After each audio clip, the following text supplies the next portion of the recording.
Bonjour et bienvenue dans cette vidéo. Donc aujourd'hui je vais parler de quelque chose d'extrêmement sérieux et d'important pour chacun d'entre nous sur Terre.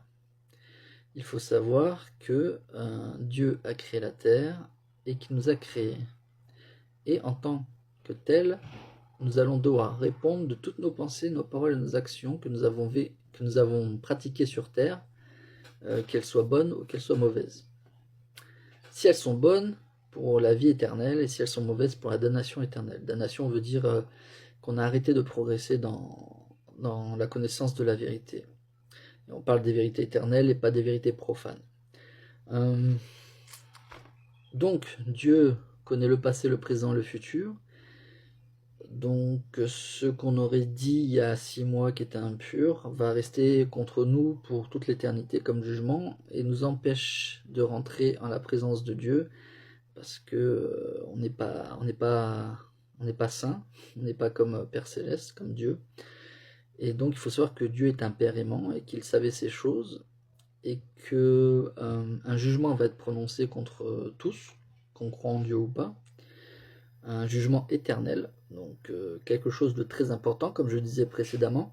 Véritablement, ce qui va se passer, nous allons mourir quant au corps mortel et ressusciter d'entre les morts par le pouvoir de la résurrection de Jésus-Christ, qui est mort sur la croix et 3 jours plus tard a ressuscité d'entre les morts. Ce n'est pas assez médiatisé, je trouve, parce que toute l'humanité va être jugée par Jésus-Christ, par les 12 apôtres qu'il a choisis, et bien sûr, nous allons nous juger nous-mêmes, étant donné que si on vole et qu'on ment et qu'on pratique la méchanceté, qu'on essaye de prendre l'avantage sur nos frères et sœurs pour avoir du gain, par exemple, toutes ces choses sont impures aux yeux de Dieu. Il nous a tous créés pour que nous soyons un et nous soyons tous unis dans l'amour les uns pour les autres. Jésus-Christ est venu racheter toute l'humanité de l'enfer, donc ça c'est une bonne nouvelle. Néanmoins, pour vivre en sa présence, pour retourner au ciel, il est très important de savoir qu'il n'existe qu'un seul moyen, et ce moyen, c'est son Fils Jésus-Christ. Il n'y a aucun autre nom donné sous le ciel par lequel l'homme puisse recevoir le salut dans le royaume de Dieu, si ce n'est dans et par l'expiation du Seigneur omnipotent, qui est Jésus-Christ, le Fils du Père éternel même. Il faut savoir que Jésus-Christ a souffert dans le jardin de Gethsémanée pour prendre les péchés de tous ceux qui croiront en son nom, et est mort sur la croix pour mettre ses péchés sur la croix, et accomplir ainsi la justice de Dieu. Et par ce processus divin, toute l'humanité peut être sauvée dans le royaume de Dieu si ils ont la foi au Seigneur Jésus-Christ et sont baptisés dans les eaux du baptême, par immersion, par quelqu'un détenant la véritable autorité du Seigneur Jésus-Christ qu'il a donné à ses apôtres, Pierre, Jacques et Jean. Je vous témoigne aujourd'hui que Jésus-Christ, en 1830, a rétabli son Église et a envoyé Pierre, Jacques et Jean donner l'autorité apostolique à un jeune prophète du nom de Joseph Smith. Ce jeune prophète a pu recevoir tout d'abord les clés pour le baptême d'eau et les clés pour le baptême du Saint-Esprit. C'est une longue histoire et je ne vais pas la raconter ici. Néanmoins, aujourd'hui, nous avons un conseil apostolique de 12 apôtres dans l'Église de Jésus-Christ des Saints des Derniers Jours, et cela permet de recevoir le véritable baptême qui permet la rémission des péchés. Et une fois que nos péchés sont vaincus par la foi au Seigneur Jésus-Christ, car il faut être pur avant d'être baptisé, il faut arrêter la pornographie, il faut arrêter de faire de la fornication, c'est-à-dire des relations sexuelles en dehors du mariage.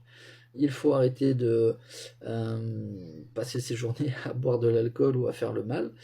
Il faut surtout pas voler, mentir, porter de faux témoignages. Les 10 commandements de la loi de Moïse sont toujours en vigueur, bien que la loi de la circoncision ne le soit pas, car celui qui aime ne commettra aucune de ces choses. C'est celui qui n'aime pas qui commet ce genre de méfaits. Celui qui haït aime bien voler, mentir, tuer, porter des faux témoignages contre son prochain. La bonne nouvelle, c'est que Dieu le Père nous regarde comme un Père aimant. Et donc il n'est pas en train de chercher qui a raison, qui a tort. Il sait que toute l'humanité va périr, parce qu'il y a un jugement qui arrive.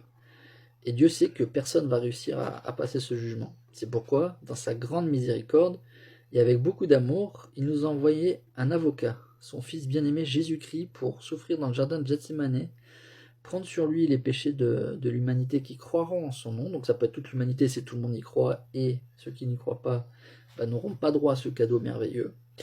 Et ensuite est mort sur la croix et est ressuscité le 3e jour. Grâce à cela, toute l'humanité peut avoir le pardon des péchés, à condition de ne plus pécher, car si Dieu a oublié, grâce au sang divin de son Fils bien-aimé, il a pu, les péchés qu'on a pu faire dans le passé, il a pu les mettre sur la croix, et donc grâce au baptême par immersion, par quelqu'un qui détient l'autorité, Dieu oublie et fait comme si nous étions purs.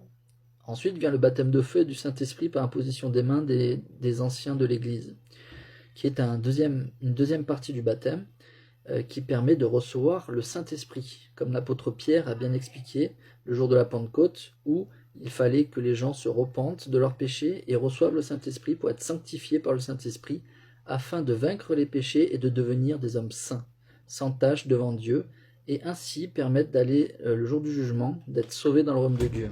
Et je dis ces choses au nom de Jésus-Christ. Amen.